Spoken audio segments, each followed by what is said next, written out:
अस्सलाम वालेकुम viewers, welcome back to food fusion and tips. उम्मीद करती हूँ कि आप सब खैरियत से होंगे। मैं भी बिल्कुल ठीक हूँ। तो आज की रेसिपी की तरफ बैठते हैं। आज की रेसिपी बहुत ही ज़बरदस्त और मज़े की है, लेकिन उससे पहले जो भी मेरे चैनल पे नए हैं तो सबसे पहले आप लोगों ने मेरे चैनल को सब्सक्राइब करना है और बेल आइकॉन को प्रेस कर दें ताकि मेरी आने वाली हर नई वीडियो आप तक पहुँचे। तो आज मैंने बनाया है गोभी गोश्त, जो कि बहुत ही ज़बरदस्त और मज़े का बना है। तो आइए देखते हैं कि मैंने कैसे मज़ेदार सा गोभी गोश्त तैयार किया है। यहाँ मैंने सबसे पहले एक बड़ी सी कढ़ाई ले ली है और उसके अंदर मैंने तकरीबन 1.5 कप ऑयल का डाला है। और अब मैं इसमें बारीक प्याज कटे हुए डाल दूँगी। 2 से 3 अदद मीडियम साइज़ के प्याज हैं, इनको मैं डाल के इनको अच्छा सा जो है ना मैंने फ्राई कर लेना है। ज़्यादा इसका कलर नहीं निकालना, प्याज़ों को सॉफ्ट कर लें और लाइट पिंक शेड हमने जो है ना इसका निकालना है। तो बहुत ज़्यादा जो है ना हमने इसको ब्राउन नहीं करना। दूसरी तरफ साथ ही जो है ना मैं लहसुन जो है, एक फूल बड़ा लहसुन का मैंने लिया है, इसको अच्छे से हम पीस लेंगे, इसकी अच्छी सी पेस्ट बना लेंगे। अच्छी सी पेस्ट बन गई। यहाँ पे मैंने आधा किलो चिकन लिया, जिसको मैंने अच्छे से धो लिया है। और अब मैंने प्याज हमारे हो गए थे और अब मैंने इसमें चिकन ऐड कर दिया आधा किलो। साथ साथ इसको मैं अच्छे से हिलाऊंगी। अच्छे से हमने इसको फ्राई करना है। चिकन अच्छा फ्राई होना चाहिए ताकि जो है ना इसकी जितना ज़्यादा इसको अच्छा फ्राई करेंगे उतना ज़्यादा अच्छा जो मज़ेदार सा खाना तैयार होगा हमारा। और अब मैंने इसके अंदर तकरीबन 1.5 टेबलस्पून के करीब ये लहसुन की पेस्ट है जो मैंने इसमें शामिल किया है। इसमें आप इस टाइम पे अदरक की पेस्ट भी शामिल कर सकते हैं, लेकिन बेस्ट होता है कि अदरक आप एंड में डालें तो अदरक की ज़्यादा अच्छी खुशबू आती है खाने में। देखें अब अच्छे से जो है ना मैंने इसको लहसुन और प्याज के साथ गोश्त को अच्छे तरीके से मैंने फ्राई करना है। यहाँ मेरा गोश्त अच्छे तरीके से फ्राई हो गया है। और अब इसके अंदर मैंने 2 बड़े साइज़ के टमाटर हैं, जिनको मैंने बारीक बारीक काट लिया था। और अब इसको मैंने इसमें शामिल कर दिया और अच्छे से हम इसको मिक्स कर लेंगे ताकि इसका अच्छा सा जो है ना मसाला हमारा तैयार हो जाए। कभी भी जो है ना नमक मिर्च हल्दी वगैरह पहले नहीं डालनी चाहिए, पहले गोश्त को अच्छे से फ्राई कर लें, उसके बाद जो है ना इसमें आपने मसाले स्पाइसेस ऐड करने हैं, बाद में पहले ऐड नहीं करने। देखें अब ये मैंने इसमें थोड़ा सा ज़ीरा डाला है, ज़ीरा पाउडर डाला है थोड़ा। और इसके साथ साथ अब इसमें और भी मसाले जो है ना हम इसमें ऐड करते जाएंगे। अच्छे से इसको मिक्स कर लें और साथ साथ जो है ना इसके अंदर हमने दूसरे मसाले ऐड करते जाना है। अब ये देखें सबसे पहले मैं इसमें ऐड कर रही हूँ सुरख मिर्च पाउडर, भर के मैंने 1 टीस्पून इसमें ऐड किया। उसके बाद अब मैं इसमें नमक ऐड करूँगी 1 टीस्पून। हाफ़ टी स्पून नमक मैंने इसके अंदर, जब लहसुन मैं पीस रही थी, लहसुन को मैंने उसकी पेस्ट बना रही थी तब भी मैंने उसके अंदर डाला था, इसलिए मैंने अभी सिर्फ जो है ना 1 टीस्पून ही डाला है। और 1 टीस्पून ही इसके अंदर मैंने हल्दी ऐड कर दी है। और अब अच्छे से हम इसको मिक्स कर लेंगे।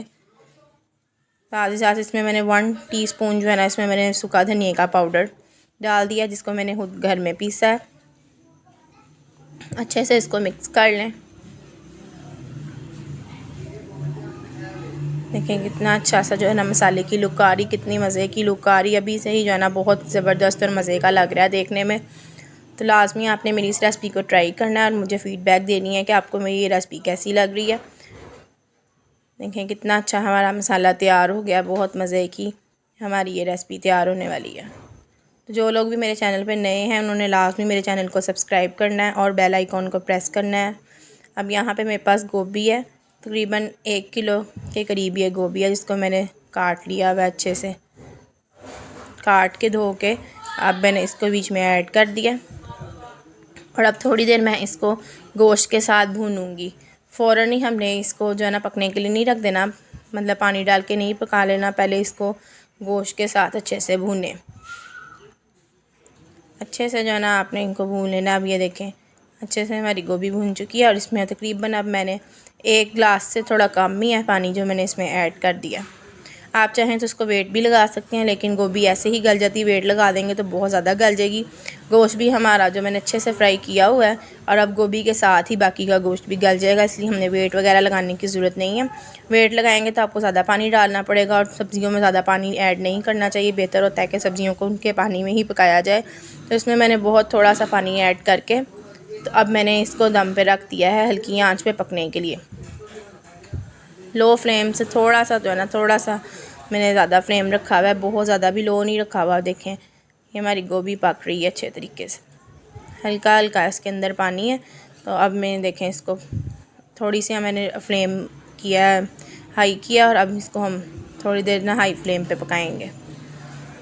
और अब मैंने इसको फिर थोड़ा लिड लगा दिया। तकरीबन 3 से 4 मिनट के बाद मैं इसको फिर देख रही हूँ, पानी अच्छे से हमारा ड्राई हो चुका हुआ है। और अब एंड में मैंने 2 इंच का टुकड़ा है अदरक का, उसको बारीक बारीक चॉप कर लिया। 4 से 5 हरी मिर्चें हैं, ये आपने बिल्कुल एंड में डालना है। अदरक का फ्लेवर एंड में बहुत अच्छा लगता है, बहुत मज़ेदार लगता है और खुशबू भी आती है। और अब ये हाफ़ टी स्पून गरम मसाला है मेरे पास। टोटल गरम मसाले हैं रोस्टेड और पिसे हुए गरम मसाले हैं, इनको अब ये ऐड कर दिया। इससे एंड में आप डालेंगे तो बहुत अच्छी खुशबू आएगी। शुरू में डाल देंगे तो आपकी हांडी का रंग काला काला हो जाएगा। काली काली हांडी अच्छी नहीं लगती, हमेशा हांडी जो है ना खिला खिला कलर आए तो ही प्यारी लगती है। देखें कितनी प्यारी और मज़े की हमारी गोभी की लुक आ रही है। और अब एंड में जो है ना आपने इसमें डाल देना है हरा धनिया, कोरिएंडर, इसके अंदर ऐड कर दें और इसको दम लगा दें ताकि धनिए की खुशबू सारे जो है ना खाने में, सालन में अच्छे से जो है ना बैठ जाए। अच्छे से जो है ना इसकी बहुत अच्छी खुशबू आती है धनिए की। अब मैंने इसे लिड लगा दिया तकरीबन 4-5 मिनट के लिए। अब ये देखें हमारी गोभी बिल्कुल तैयार हो चुकी है। अब इसे थोड़ी देर जो है ना तेज़ आंच पे मैंने इसको थोड़ा सा भूनना है, सिर्फ 2 से 3 मिनट के। हल्का हल्का जो है ना ऑयल आ जाए बाहर और फिर हम इसको डिश आउट करेंगे। देखें कितनी अच्छी हमारी गोभी तैयार हो चुकी हुई है। स्टीम बहुत है इस वजह से थोड़ा सा क्लियर नज़र नहीं आ रहा। हम देखें कितनी अच्छी इसकी लुक आ रही है और इतनी अच्छी खुशबू आ रही है।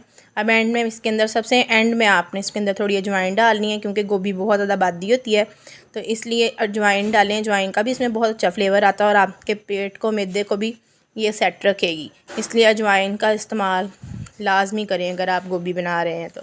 अब ये देखें डिश आउट मैंने कर दिया, कितनी अच्छी और कितनी मज़ेदार सी लुक आई है, बहुत मज़े की बनी थी। और अगर आपको मेरी ये रेसिपी पसंद आई है तो लाजमी आपने अपने फ्रेंड्स और फैमिली में इसको शेयर करना है और कमेंट बॉक्स में मुझे बताना है। Thanks for watching.